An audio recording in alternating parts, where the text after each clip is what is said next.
Today's topic is compounding your confidence. I'm Michelle O'Neill, the host of Divorce to Dynamite podcast. Today, my guest is Jill Johnson, and I've known Jill for a long time. She's a great friend of mine. She lives in Minnesota, and so we forgive her for that, and it's really cold up there, and it's really warm down here in Texas. But I just love Jill. She and I connected. I think the minute we were in the room, we just gravitated toward each other. She is the founder of Johnson Consulting Services in Minnesota, and she specializes in strategy development for her clients.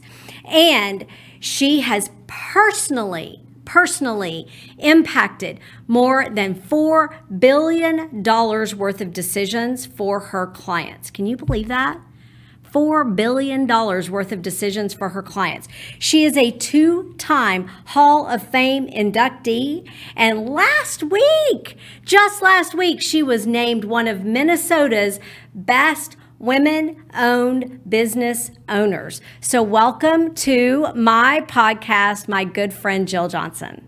Oh, Michelle, thank you so much. I am so glad to be here, and I wish it was a little warmer here like it is in Texas, but we'll make it warm in our conversation with each other today. Warm in our hearts. That's what we're going to do. Warm in our hearts, right? Absolutely. And I have your book sitting here, my copy of your book, which is very highlighted and a little tattered on the edges because I read it many years ago and I refer to it pretty often. And I actually, looking at it again this morning, getting ready to talk to you today, I actually went back and I realized without even knowing it, several things that I still do, and we'll talk about them as we go along, several things that I still do that I got from your book. So I was really excited to remember that. So let's start with kind of the origin story of how you became this wonderful speaker, management consultant, strategy developer that is now a Hall of Fame inductee. What is the origin of Jill Johnson? How did you become this confidence strategy expert? Well, I wasn't when I started. So I grew up in a small town of about 5,000 people. My dad owned an auto body repair shop. So I was known around town as Bobby Johnson's daughter. And my mom worked as an executive secretary at 3M's world headquarters, which was just across the river in Minnesota. And so I had this really hybrid, best of both worlds upbringing. But, it was a very blue collar, not professional oriented background. But I knew I wanted something more. And my mother forced me, it wasn't my choice, forced me to get involved with the Junior Achievement Program, which was an amazing program back in the day where we started companies and we ran them. But the best part was meeting the other young people and professionals who supported us. And the competitions. And so I started getting involved in all of the JA competitions. I won every major award you could win in the St. Paul Junior Achievement Program, but I also won and was nationally recognized in the top 3 for President of the Year. I was the only girl in finals and runner-up for National Outstanding Business Woman of the Year. And how old were you when you were doing all of that? 16, 17. Oh, I love that. And so you were a woman trailblazer back then. Well, you're not 16 now, right? Yeah, I wish. But, it was funny because I was doing Harvard Business Review case studies for fun at 16. And so that's how I got really focused into the business side of it. But I was also a competitive gymnast. And as time went on and as I struggled trying to find my pathway to getting into consulting, I'd met a consultant, I talk about it in the book, of what I was looking for and that aspirational. I wanted something more and something different and something better for my life. But I was so confused about how to make it happen because I didn't have anybody in my life who could pull the curtain back, who could show me the ropes, who could help me find a way to make things happen. So I had to do it on my own. And ultimately, it came back to some of the lessons that I learned from gymnastics in high school about how you build your confidence and how you navigate an unknown risky environment so that you can stay safe and you can continually improve. And so for me, that was where the whole impetus came from. And the first time I told those stories was in a speaking engagement I did to a group of women business leaders at a women's leadership conference. I love talking to those events. And I pulled the curtain back. And to me, it was just another day. You know, I'm sharing stories, the audience is laughing, we're having a good time. But for months after that, I had women coming up to me going, oh my gosh, I was at that speech you did, and I loved this story, and that made such a difference. And I would get emails from women that said, when you said know your number, I knew exactly what you meant, and I implemented, and I got a big raise. And the response was just so overwhelming. I'm like, what the heck did I do? And so I went back, I had recorded it. And I went back and I started listening to the recording over and over again. And I realized that there were a lot of subtle nuances that I had shared that to me were no big deal, but were a revelation to women who had not had those experiences that I had had, who had not climbed quite as high as I had climbed, and understanding by pulling that curtain back what a difference things could make for them.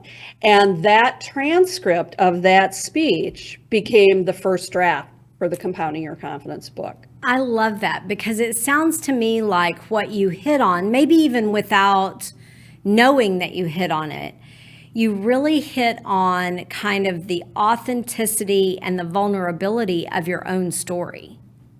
Absolutely. And I think it was also about showcasing that it's okay to not know exactly what your sense of direction is going to be, exactly how you're going to make things happen, that the success and the confidence gets built by the actions that you take to move yourself forward to trying to achieving whatever those goals might be. And I think for a lot of women, we're not encouraged to be goal oriented. We're not encouraged to be success oriented. And we're certainly not encouraged to be financially independent. And I wanted all of those things. And what I discovered was that in telling the truth of the things that were, not the greatest moments of my life, but there was a purpose behind sharing them, and just being in the light, if you will, and letting people see me, because I think it's easy for us to hide. I mean, sometimes when we're not feeling all that, we want to be in the shadows. We hold back. We diminish ourselves. And what I kept finding over and over again is I just kept stepping in and letting people see me. And the more people saw me, the more opportunities came my way. The harder I worked, the more opportunities came my way. And if I failed, I debriefed on it and figured out what to do differently next time, and more success came my way. Yeah, I think that's so key. I think that authenticity and that vulnerability, and I find that to be so hard in my career, my speaking career, and in putting myself out there. I've found that being vulnerable is hard. But I think that it's such a key to relating to people, whether it's on a stage in person or, during and post pandemic, doing more of these, virtual type of things where you're in Minnesota and I'm in Texas.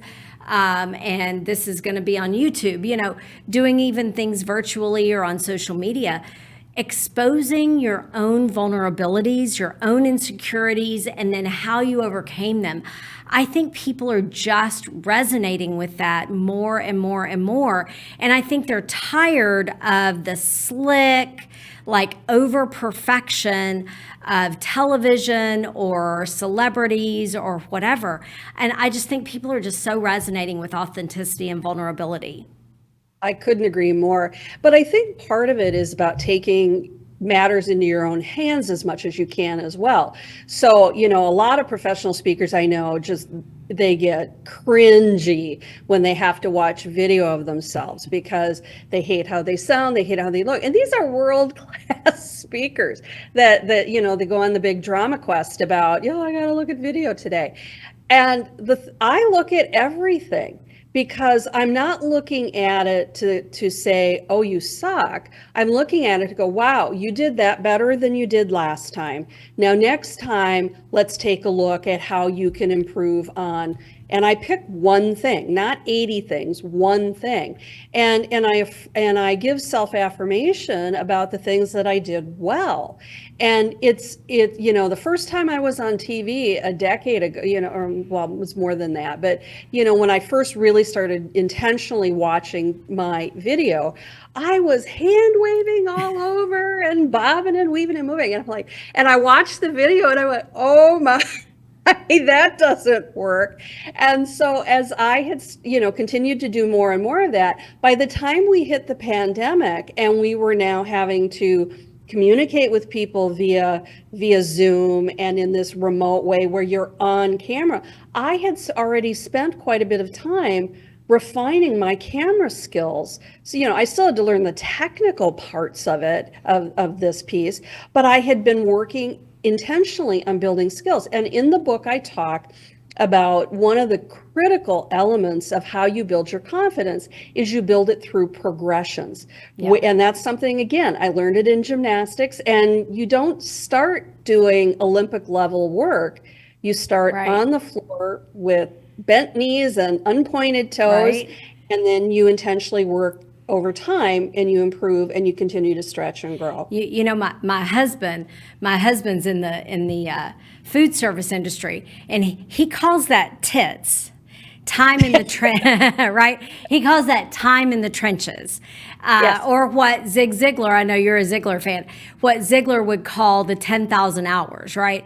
And whatever, I like the term tits just because, it's memorable and makes everybody laugh. But I think that's what you're talking about too. It's like that progression of like, you have to spend the time doing it over and over and over, but you can't just do it one time 10,000 times. You have to do it one time and get better, and then the next time you're better, and the next time. And I think in the book, if I remember right, you compare that progression to water. Am I remembering that right? You talk about you have a comparison to how water flows. Yeah. And progresses. Talk about the water thing. I love that. I love that comparison, by the way. Well, if you're sitting by a river, and I grew up, out in the middle of nowhere, and there was a small river by my house, and as I would go and sit in the tree branches, I'd have my dog on the riverbank watching over me, and I was dreaming about this unknown future that I couldn't fully imagine but knew that I wanted. I would watch the water flow through, and there were always things that were in the way in the water, whether it was a tree branch or a rock, or maybe there was a couple fish that were jumping up and down that were moving around. And the water always found its way. It navigated around whatever obstacle was put in its place, and it just kept moving. And as I got into both my career and in personal life, we've all experienced, complex personal lives as well, and things that didn't quite go our way, and where we wish we had a do-over or a do better. And so it was the same principle as the water continuing to move, is that you just keep finding a way. You let it go around. The other metaphor that I talk about relative to water is, when you're skipping rocks or throwing rocks into the water, a little rock will make a ripple. And if you keep throwing rocks into that ripple, the ripples move, and they keep moving, and they keep moving, and they keep moving. You don't know exactly where the destination of those ripples will be, but they're moving. And through that movement, they go somewhere else, and they disrupt and impact the other things that they come in contact, because they may come in contact with a tree branch or a rock or a fish or something else. And so the water for me really resonated in terms of understanding that in life is like water movement as well. And sometimes we're going to have the immovable object that, and in my early career, I had more people tell me, no, Jill, you will never be a management consultant. Oh, Back I love then. it. I love it when people tell me no. Oh I my love God. it when people tell me no. Just show me. I had a feral cat once. The vet said, you're never going to keep that cat. And I had him for 10 years. I mean, it was like, tell me I'm not going to be able to do it. But if you allow other people to define you, you never fully know what you're truly capable of.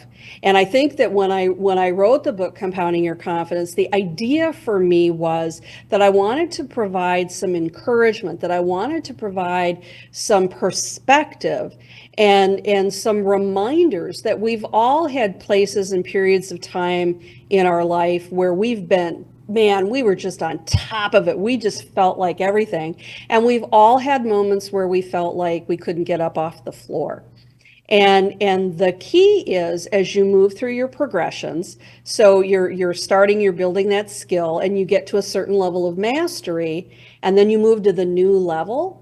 It's that transition, that change, that inflection point, if you will, where we lose confidence frequently because we are at a new level of mastery and we're uncomfortable again. And it's allowing yourself to move through that uncomfortable feeling, and then it's taking control. And it's the second part of this is about, how do you practice? So how do you build that skill? How do you build that dynamic? If you've never been one to speak your mind, then how are you going to find places and spaces where you can be in a more safe environment, where you can begin to get comfortable with that discomfort? Right. And I think it's so powerful for women to learn to own our voice. That it's And I okay. even find for me, I mean, I'm a fairly outspoken person, and Fairly, I've gone. fairly.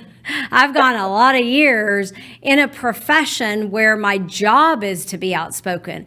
But I even find for me, even at this point in my career, that finding my voice and expressing my voice remains a challenge for me sometimes.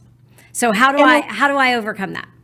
well, I think you have to recognize when you're being triggered to culturally shut down and not speak. And I think it's also an important part to have friends and allies that don't just parakeet and go, yeah, you're just don't say anything. Don't say anything. It's good to have friends who role model for you. Well, how could you say that? If you really wanted to speak up about that, you can practicing it in the car. I practice all kinds of things in my car. Singing is one, but speaking is another, because we have to get used to having those words flow through our body, through our breath, through our lips, over our tongue. And so sometimes it's just practicing it and being able to allow yourself, what you want to say, what you really need to say, and you have to trust yourself enough to say, I will be okay, regardless of how it's reacted to. And, obviously not if going to be a violent situation. Then you have a whole another set of dynamics that you Sure. look at. How can I keep myself safe while I say that? Right. And it's okay to not say it perfectly. I think that's the other thing. I see women do two things. One, they don't speak at all, or two, they're so convoluted in their thought process about what it is they want to say that they talk all around the topic and never quite get to their point. And by the time they finally figure out the words they want to use to actually say it, nobody's listening to them anymore. Right. And we see that in business meetings all the time. And so if you can think ahead of, well, I'd really like to make this point, or I'd like to learn how to say no. Well, practice it in your car. Practice it in the shower. You have to learn how to say it And the other thing, Michelle, and I'm sure it's the truth for you as well as many of your audience members, there are certain things that trigger us to feel unempowered to speak. There are Absolutely. certain Absolutely. dynamics. There are things about those situations when you deconstruct them. And I have a companion workbook for the Compounding Your Confidence book that I had put together that talks about, really looking through some of those experiences.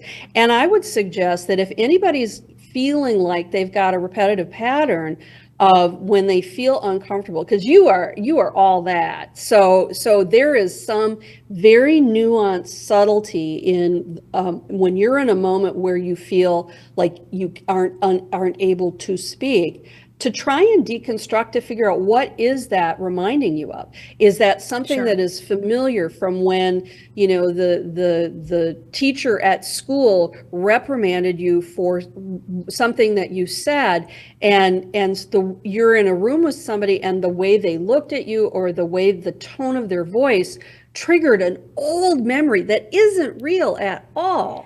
Well, And don't you think that all of us, and I think this is especially true for women. I think that men have a completely different dynamic on this topic, but I think for women, I think society, really ingrains in us from a very, very young age, maybe even before we're verbal, the concept of piping down, keeping quiet, good girls don't talk, this concept of keeping it all in, that we're ingrained so much in not speaking up. And hopefully society is changing that with little girls now.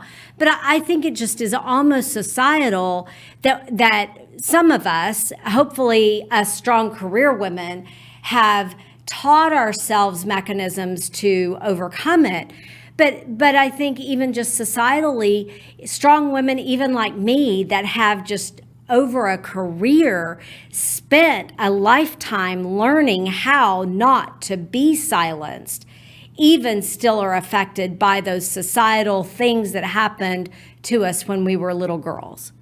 absolutely. And I think, it's not just women in the career workforce, the high-powered, the courtroom or in the boardroom that we're both in, but it's in, church leadership, it's in community volunteerism, it's in the PTA. And we're attuned to other people's reactions and responses to us. And typically, and again, I agree with you completely, that it is a cultural dynamic of how women's perspectives are shaped and formed. And what I find is the only way to break through it is if you can recognize when you're in that moment, when you've been triggered by something that says you are not permitted to speak now, and you just feel this compulsion that you have to say something, but you find yourself holding your words in.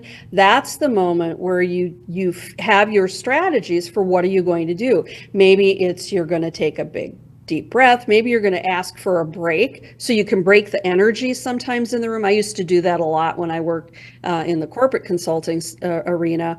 If because the energy dynamics are often sometimes what strangle us. So I found if I would break the energy, it's like I got to go to the bathroom, or I dropped my pen on the floor, or I needed to get a cup of coffee, that breaking that energy would allow me to come back and regroup and come back in and do whatever I needed to do. Yeah, I And I like think that. those skill sets handle us. But I also think it's about learning. And what I found with confidence is about really being honest with yourself. It is, yes, your butt looks too big in those pants. It is not sugarcoating and Well, pretending things yes. away. And I agree with that about being honest with yourself. But I also think that as women, we are also too hard on ourselves. And I Oh, remember without a at one doubt. point, a friend of mine told me, because I was even at my stage of the game, like I was just suffering from this like insecurity of owning my own power. And a friend of mine told me, like, if you're having trouble with this, recognizing who you are and who everybody else in the world sees you as, he was like, I want you to get, it was a man who told me this. It was actually my law partner. He's like, I want you to get up every morning and look yourself in the mirror and tell yourself who the fuck you are until you believe it. Because the rest of us see you who the fuck you are. And I actually did that. Like there for a while, I got like a grease pen or whatever. And I wrote on my mirror, I am Michelle fucking O'Neill. And like every morning I made myself look at that. I mean, it's a podcast. I can cuss. It's my own podcast. But like, it's like literally what I did just so that until I owned my power, so that I would believe it. Because every morning when I would look in the mirror, I would see this little wrinkle here or these wrinkles there, or, or my butt's too big, or my face sags, or all these imperfections that, we all have. Do they really matter? And so like, I think there's a balance, and yes, I think we have to be honest with ourselves. Like I'm 50 something years old and I'm going to have wrinkles, and I either got to go find a doctor to do something about it, or I got to own it.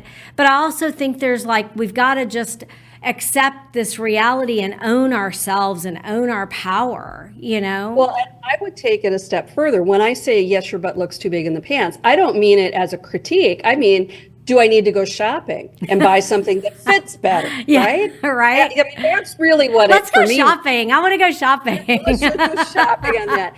But yeah, everything revolves around shopping. But in the book, I talk too about confidence cards. And so what you're talking about. I'm so glad you brought that up, because in the mirror. Yeah. I told you there was one thing in this book that I was reminded of this morning that I still do. I want you to know I have these little cards on my treadmill where I went through, I think Google or whatever, and I printed out little like quotes and sayings and whatever that are inspirational for me, and they sit on my treadmill. And I put a new one up every day, and they're my little confidence cards, and I got that from you. Oh my God, I love it. Yeah, in fact, if anybody that's watching wants a set, we have confidence cards that we pass out when I do a speaking engagement. I've got a set that's got like 10 different little sayings in it that come primarily from the book. But, and my favorite one is make a bold move before noon. And because we talk ourselves out of doing bold things most of the time. And so if you set a time limit on it, even Oprah he talks about how she avoids certain things that, if there's going to be a lot of conflict involved, and she'll keep putting it off and delaying, and then she'll finally just, it's like, I got to get it done by 5.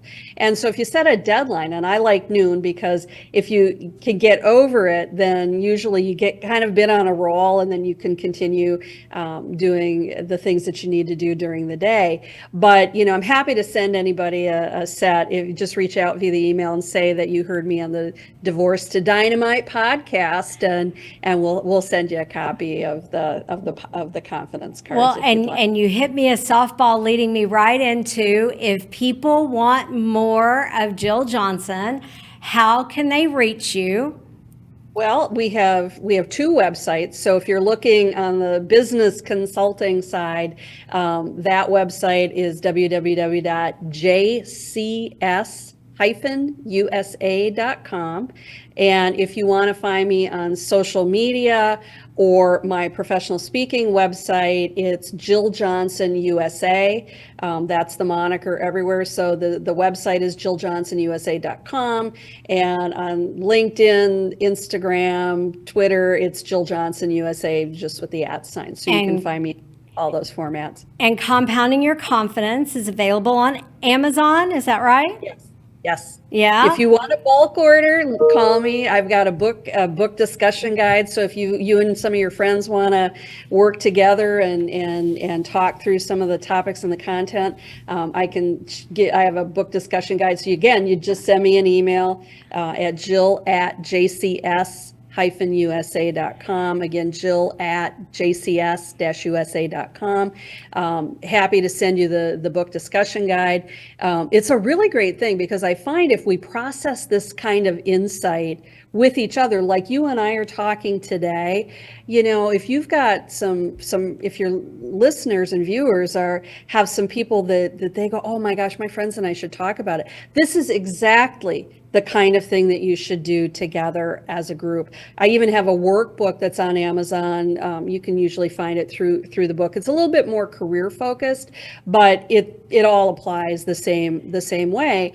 And you can do that with your friends. You can do that workbook and then talk about your chapter results with a mentor. There's lots of ways you can do it, but I think the idea is it's taking action.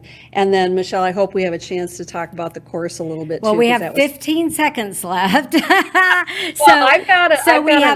have a career confidence blueprint course, and you are giving 50% off of your online course to my viewers. And we're going to have a slide with the code so that they can use the code Dynamite to get the discount for that course, right?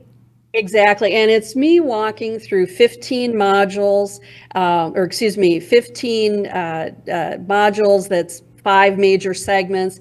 The videos are really short, but the content of what you'll work on after you think about the short video is where the power and the meat is. There's tons of bonuses in there. There's other articles, there's tips and tricks and some other resources as well.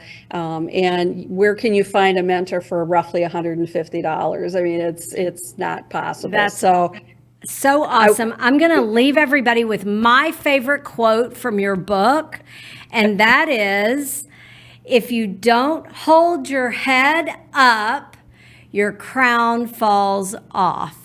And that to me sums up Jill Johnson and why confidence is so important, because ladies, we got to have our crowns on and we want them to stay on our heads. We want them to sit there and not fall off. We can't have our crowns fall off. So Jill, thank you so much for joining me. I appreciate it. It's been a pleasure. We will do this. You're writing a new book, right? Decision making. Yes. We've been testing the content for a while, and audiences are loving it. It's about how to be more confident in your decision making, how to move through a tough decision when you're stuck, and and those are all the decisions that your audience has all just been through. So you get it. That's right. Well, when that book is out, we're going to have you back and we will talk about decision making, such an important topic. I can't wait. Get the book out fast so we can come back and talk about it soon. So thank you for joining me today. I appreciate it so much. Stay warm in Minnesota, and we'll talk soon. All right. Thanks so much, Michelle. Great to talk to you. Thank you so much for joining me, and thank you for joining the Divorce to Dynamite podcast. We'll see you next time.